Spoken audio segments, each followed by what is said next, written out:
Morning. Jason prayed for anyone who was discouraged or down. I was going to share an example today from the life of David that could help us in those type of times. If we're feeling kind of discouraged or down or there's too much trouble, just something that David had done that can help us too. So let's look at 1 Samuel chapter 30.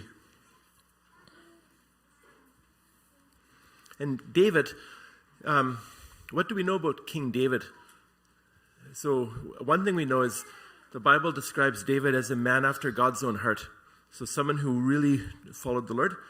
It also says in the book of Acts that David fulfilled the purpose of God in his own generation. So he didn't always do God's will. He didn't always live a sinless life. He did sin, but he also fulfilled God's purpose.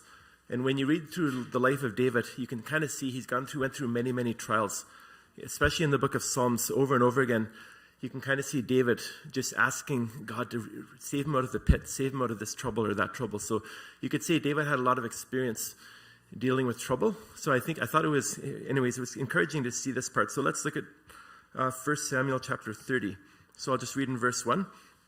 So it says, "It happened when David and his men came to Ziklag on the third day that the Amalekites had made a raid on the Negev and on Ziklag and overthrown the city and burned it with fire. And they took captive the women and all who were in it, small and great, without killing anyone, and carried them off and went their way. When David and his men came to the city, behold, it was burned with fire, and their wives and their sons and their daughters had been taken captive. Then David and the people who were with him lifted up their voices and wept until there was no strength in them to weep." So sometimes we can go through a trial or a really hard trouble. Like this was, I can't think of a harder trial than what he's seen here. Like he comes to this place and he probably thinks his whole family's dead. Like I can't think of a harder thing, right?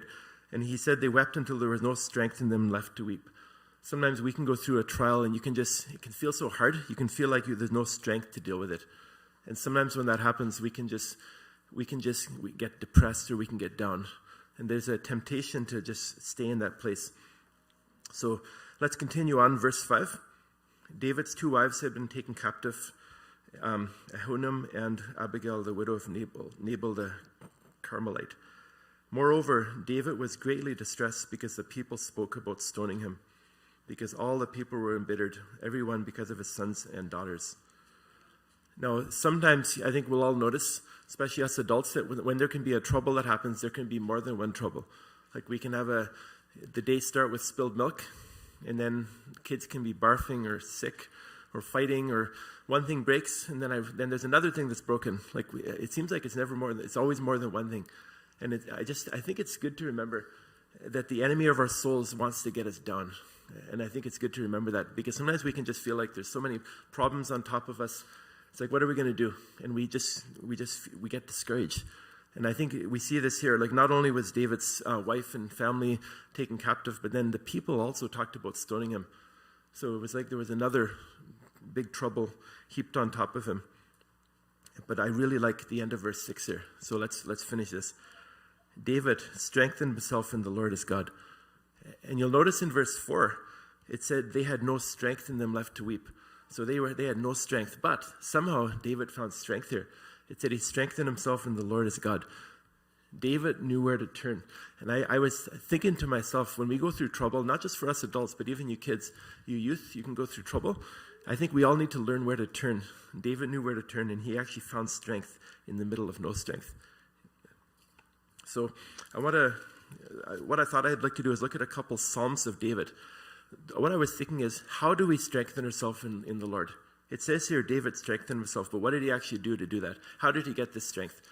So I thought if we looked at a couple of the Psalms of David that he wrote, and we can look at a couple of examples, I thought it might give us a clue. What do we do to strengthen ourselves if we're in the middle of discouragement, if we're feeling depressed and down, if we're feeling like there's just troubles all around us?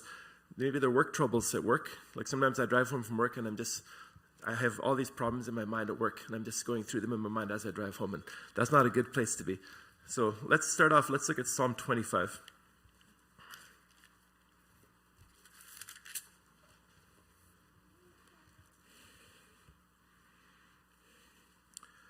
So let's look at Psalm 25, verse 14.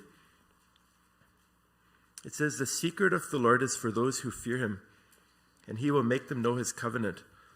My eyes are continually toward the Lord, and he will pluck my feet out of the net. Turn to me and be gracious to me, for I am lonely and afflicted. The troubles of my heart are enlarged. Bring me out of my distress. Look upon my affliction and my trouble, and forgive all my sins." So what I really liked about this part as a specific example, David said, "My eyes are continually toward the Lord." So I think one way we can do it is if we're in the middle of trouble, if we're looking all around us at all our problems, if I'm driving home from work just thinking about my problems, I'm not going to get out of that distress. I need to look to the Lord. And I think here he says, "My eyes are continually toward the Lord." As soon as we look up and we look to the Lord, and we might even just have to say, "Lord, you are good. I know you're over all things." Just saying something like that can help too. But I think getting our eyes on the Lord is the first step. And let's also look at Psalm 28. Verse 1. He says, "To you, O Lord, I call. My rock, do not be deaf to me. If you are silent to me, I will become like those who go down to the pit. Hear the voice of my supplications when I cry to you for help, when I lift my hands toward your holy sanctuary." So here's a really simple one. We cry to the Lord for help. When we feel like we're in trouble and we feel like we have no strength, we call upon the Lord for help. That's a very simple one. It can be hard sometimes in the middle of trouble to remember that, but it's so simple. We just turn to the Lord. We say, "Lord, help. I know you can help us." When there's trouble and another trouble and another trouble, as soon as we're looking all around us saying, "How am I going to solve all these problems?" we just turn to the Lord. "Lord, you can help." And I think David learned that.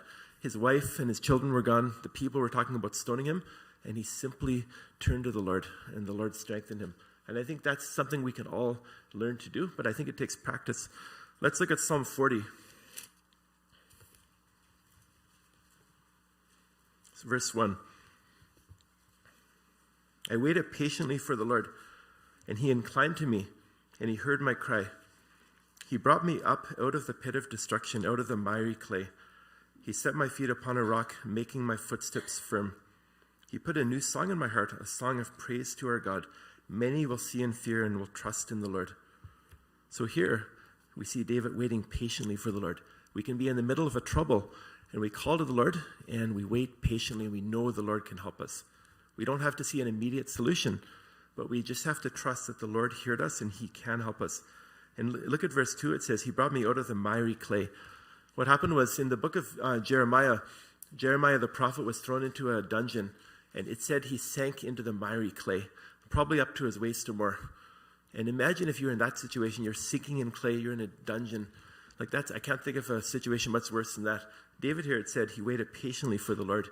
Even in a situation like that, you call upon the Lord, you wait for him, and I know he can help. So and one other cool thing is, look at verse 3. "Many will see and fear and will trust in the Lord."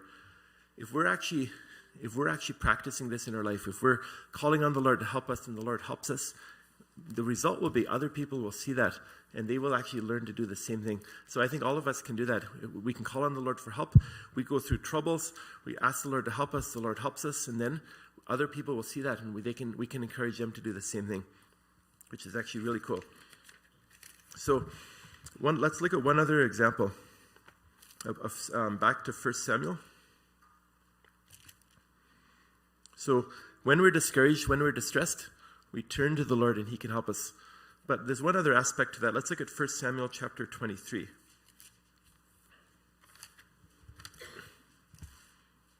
Another area when we're distressed or discouraged that can help is other people. So let's look at 1 Samuel 23. Starting in verse 15, it said, "David had become aware that Saul had come to seek his life when David was in the wilderness. And Jonathan, Saul's son, arose. He went to David in Horesh, and he encouraged him in God. And he said to him, 'Do not be afraid, because the hand of Saul my father will not find you, and you will be king over Israel. I will be next to you, and Saul my father knows that also.' So the two of them made a covenant before the Lord." So here we see Jonathan is aware that David is in distress and he's struggling. So Jonathan arises, he takes action, and he seeks out David, and he encourages him in the Lord. And when I thought of that, I thought, you know what?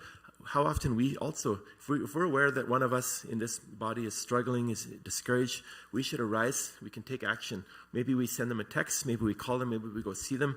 And we act. And what did Jonathan do? He encouraged him in God. He actually told him what God had promised. He reminded him of God's promises. He said, "Do not be afraid, because you will be king over Israel." That's exactly what God had promised David. So he reminded him of God's promises. And I think similarly, if there's someone we know who's discouraged, we can go to them and say, "God is good. God can help you." And we help that person so that they can also become strengthened in God. So those were a couple things I just read this week that were encouraging.